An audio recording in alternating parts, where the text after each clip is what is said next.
Buongiorno, mi scusi, senta, scusi, cosa ne pensa delle tasse? Di tasse? Sì. Di tasse o i No, tasse? le tasse, cosa ne pensa delle tasse? Ah, ma prima mi arrivava se me l'aereo. Sì? Non ne pagavo e diventarono 12.000. Sì?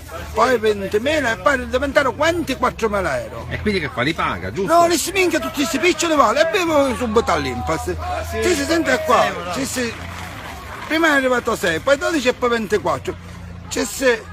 Ma io tutti questi soldi vale, dice sì, qua è scritto, facciamo 12.000 euro l'uno. E vediamo quello che si può fare. Dice, ma lei le deve dare. Per parlare voi me ne date 12.000, 12.000 vi devo dare e poi 24.000. Poi quando prendo la pensione a 70 anni, 80 anni, quando sarà? Se la prendi. Vi tenete 50 euro al mese. E che ti hanno detto lei? Dice, non si può fare. E quindi che fa? Non paghi o paghi? No, ci sta allora... Ma tu vuoi pagare?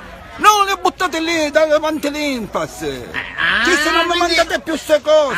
Quindi diciamo tu non vuoi pagare. No, ce l'ho buttate lì Ma tu davanti. la volontà ce l'hai di pagare, solo che non puoi pagare. Sì, io faccio quelle per mangiare, 5 melanzane 1 euro.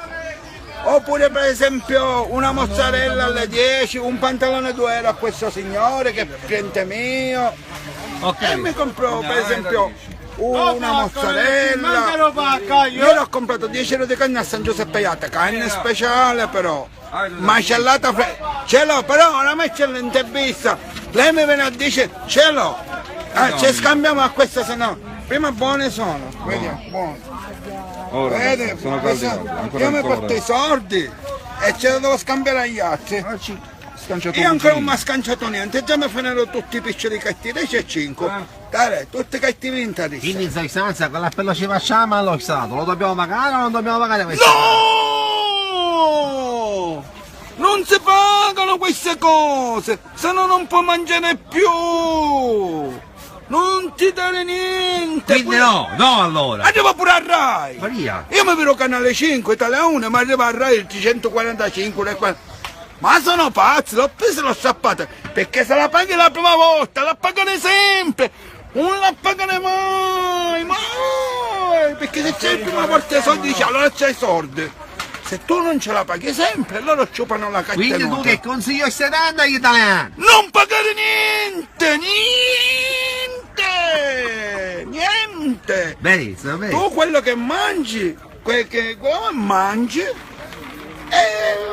e che cosa ci compri un giocattolo alla bambina, fai pagare a tua moglie, ti porta a mondiale, ti affitto una cabina. Ma devi pagare niente, non ti No! ascolti. Se non manco ti puoi affittare una cabina, una cosa per il mare per giocare ai bambini. Perfetto. Allora, non pagare mai! Il messaggio è stato chiaro, dallo Zen è tutto. Mai pagare le tasse, la luce giornata. però sì, se no te la la tagliano. luce. La luce, l'acqua, il telefono. Quindi questo luce, sì. acqua e telefono. Ma le tasse... No! Quelle si fanno male! Argomento diciamo che non dobbiamo come toccare. No, io ci ho venduto un pantalone 2 euro, chi ti vanno 24.000 euro? Abbiano non riusciamo a pagare pantalone! Non si può fare. Ma quando vieni non riusciamo a pagare pantalone? Ci vuole un puicone grande! E hai un puiconcino! Ho capito. Ha detto, messaggio è stato chiaro, grazie di tutto. Una buona giornata, dallo Zen a tutti gli amici. Una buona giornata, ciao!